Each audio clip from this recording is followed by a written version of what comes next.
Assalamualaikum warahmatullahi wabarakatuh. Kembali lagi di channel si Joko. Ya, buat teman-teman bagi penderita GERD ataupun anxiety, mungkin tidak asing lagi dengan istilah 3P, yaitu pola makan, pola pikir, dan pola hidup. Ya, sebenarnya saya memiliki metode sendiri sih, bukan 3P tapi 10P. Wow, banyak banget. Tapi inilah proses yang saya kumpulkan dari pengalaman-pengalaman saya.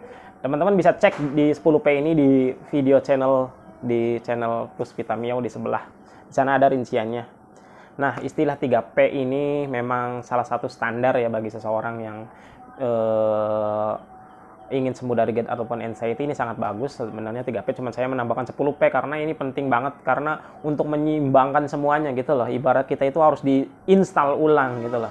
Nah, pada kesempatan video kali ini saya ingin menambahkan 1P yang dalam pembahasan video ini. Dari 10P itu saya hanya mengambil 4, yaitu pola pikir, pola makan, pola hidup, dan pendekatan. Nah, mungkin 3P ini teman-teman udah hafal deh, taruh lah. Nah, sekarang saya ingin menambahkan 1P ini, yaitu pendekatan dalam agama. Nah, ini saya masukkan di nomor 1 di 10P, pendekatan dalam agama. Ketika teman-teman sudah menguasai 3P, teman-teman sudah pikirannya bagus nih, udah selalu positif. Pola hidupnya juga teman udah bagus banget. Udah bisa mengatur waktu istirahat, tidak begadang, tidak mengkonsumsi makanan-makanan yang kurang baik, mengontrol semuanya gitu loh, menjadi kehidupan yang lebih baik. Kemudian setelahnya itu dari pola makan juga teman-teman juga sudah memilih mana makanan yang baik bagi tubuh, atau mana jam makan yang mungkin sudah teman-teman biasa lakukan gitu. Ketika 3P ini sudah terkontrol, artinya teman-teman seakan-akan udah sehat gitu. Tapi ada sesuatu hal yang teman-teman terluputkan gitu loh. Itu tentang kematian. Nah, teman-teman ini kan rata-rata umumnya orang penderita GERD ataupun anxiety itu kan takut mati namanya. Nah, takut mati ini itu kan nggak bisa dihilangkan. Seorang manusia mungkin secara umum itu memang mereka benar-benar mengalami atau mereka merasakan tidak bisa lepas dari namanya kematian gitu loh. Ini yang pertama. Dan umumnya orang itu pasti takut mati. Adapun penderita GERD ataupun anxiety, khususnya psikosomatis, itu mengalami lepas kontrol dari masalah ketakutan terhadap kematian, sehingga kematian ini seakan-akan berada di hadapannya, sehingga dia itu selalu terancam dengan kematian tersebut, sehingga dia takut terus. Nah, ketika teman-teman udah melaksanakan 3P ini, artinya kan teman-teman udah hidup normal. Tapi kan namanya kematian nggak bisa dihindarkan, pasti akan ada gitu loh. Ketika teman-teman udah melakukan mindset yang bagus, segala sesuatunya bisa menjadi positif, tapi untuk langkah ke kematian ini teman-teman nggak bisa menghindar. Nah, makanya perlunya pendekatan dalam agama. Perlu banget untuk meminimalisir ketakutan kita. Bahkan kita mencintai kematian itu sendiri. Misalkan teman-teman itu udah level paling atas gitu loh. Levelnya para wali lah. Ya, kita berharap, bukan berarti mustahil, kita berharap untuk di level itu gitu. Artinya kita harus melakukan P yang pertama, yaitu pendekatan dalam agama. Bagaimana supaya kita itu merasa tenang, merasa gembira. Tidak ada lagi rasa khawatir yang mungkin 3P ini nggak bisa mengobatinya gitu loh. Kalau pola pikir, kita berpikir positif juga nggak mungkin, karena tetap aja kematian pasti akan datang. Dengan pola hidup juga sama aja lah. Pola makan juga, walaupun kita menjaga makan segala apapun, itu tetap aja namanya kematian itu pasti datang gitu loh. Nah, makanya kita harus perlunya melalui pendekatan agama ini. Karena dengan kita melakukan perbaikan dalam agama kita, insya Allah dari situ itu akan muncul tentang hakikat kehidupan. Kita harus mengerti tentang diri kita sendiri, tujuan dihidupkannya itu apa gitu loh. Kemudian kita juga menghindari hal-hal yang memang kita tuh benci dengan kematian gitu loh. Kita harus susun semuanya pengetahuan ini untuk melekat pada diri kita, untuk meyakini konsep kehidupan kita itu hakikatnya itu kan ada hidup dan mati. Dan kematian itu adalah kesempurnaan dari hidup gitu loh. Jadi nggak mungkin teman-teman berpikir positif sehingga teman-teman itu menjadi nggak mungkin mati. Akhirnya teman-teman tetap aja akan menemui kematian. Makanya melunakkannya itu dengan pendekatan dalam agama. Jadi udah deh, namanya kehidupan itu kita nggak kerasa kan, tiba-tiba usia kita segini, tiba-tiba perubahan zaman itu sangat cepat. Yang kemarin kita anak-anak, sekarang udah dewasa, mungkin udah usia lanjut dan sebagainya. Artinya kan kehidupan itu terus berjalan. Makanya udah deh, kita sama-sama bareng, kita insaf bareng, kita tobat bareng, kita beristighfar kepada Allah Subhanahu Wa Taala, kita mendekatkan diri dalam agama. Itu akan memberikan ketenangan dalam kita gitu loh. ketika seorang itu melakukan pendekatan agama, dia sejatinya sudah melangkahkan diri untuk menjadikan dirinya itu mengerti tentang hakikat kehidupan yang akan terus berjalan dan akan menemui kematian dan akan menemukan kehidupan yang sebenar-benarnya gitu loh. Ini saya bukan sok alim, tapi kita saling berbagi, kita saling sharing di sini. Saya bukan ustadz, saya hanya berbagi pengalaman, dan memang itu pengalaman atau apa yang saya ketahui itu adalah memang suatu kebenaran gitu loh. Kita sebagai muslim, kita mempercayai adanya hari kebangkitan, dan kita mempercayai adalah suatu keyakinan yang pasti adalah kematian, yaitu datangnya kematian. Bagaimana seseorang itu bisa supaya tidak takut terhadap kematian?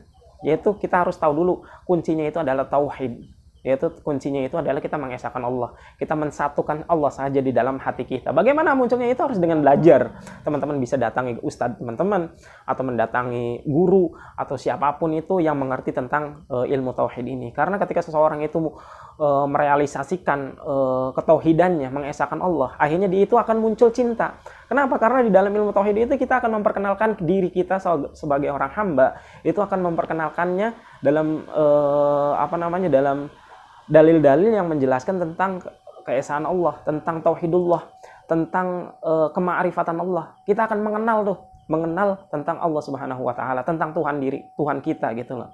Ketika kita itu mengenal, maka kita akan timbul cinta gitu loh.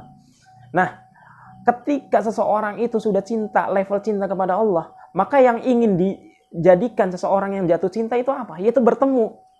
Pertemuan adalah salah satu ciri orang yang jatuh cinta.